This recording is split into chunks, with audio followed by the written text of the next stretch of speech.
Two things that you and I have in common. We're both fairly young, and we grew up idolizing Miguel Cotto, and we were both born in Puerto Rico. I was born in Mayagüez, so we're a ways away, if I remember correctly, where you were born. But I never get to talk to Puerto Rican boxing fans closer to my age. And as far as Miguel Cotto, he's one of our favorite fighters collectively. Yes. What were some of your favorite moments or memories or fights from Miguel Cotto's career? Man, when he fought Mosley, when he fought Claudia, when he fought Margarito the second time, Oh, that was um, awesome. uh, I mean, even the fight with Pacquiao, the heart that he showed, getting up every time, putting up a fight.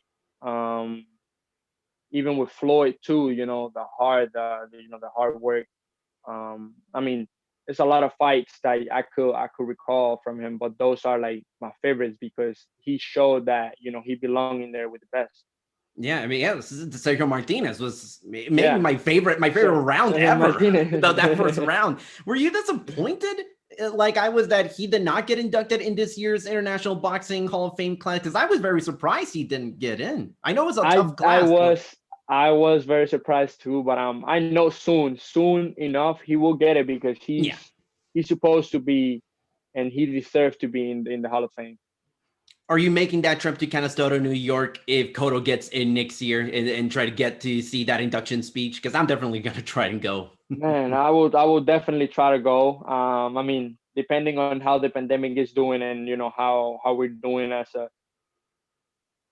a country, Yeah. I will most definitely try to make it because it's somebody that I would like to meet and talk to, and somebody that I look up to and see him, getting inducted to the Hall of Fame would be awesome.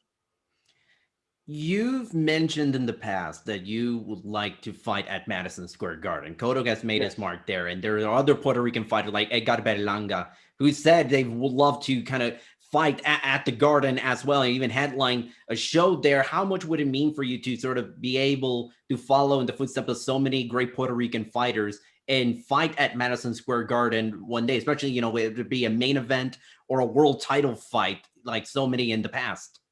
Man, it will be a dream come true. Something that I look forward to do. I would love to be the Madison Square Garden, headline the Madison Square Garden, bring all the Puerto Rican fans, have that Puerto Rican flag waving all over the Madison Square Garden. It's something that I'm looking forward to do and that I'm working hard to make it happen. So yes, it's something that I dream of. As far as 2021 is concerned, obviously 2020, you were a very active fighter even during a pandemic year. Yeah. What is the next step in your career? Is it still to try and get that kind of activity going? How do you envision this year going, and how many fights would you like to have in 2021? Well, this year I have a couple goals. I would love to fight at least 6 times. End up the year fighting eight rounders. Step the opposition every single time that I fight. Mhm. And the last one is the most important one and the one that I'm working hard for, being prospect of the year. I think Mhm. that will mean a lot, and I know I'm gonna get it because I'm going to work hard and I'm going to dedicate myself to make that happen.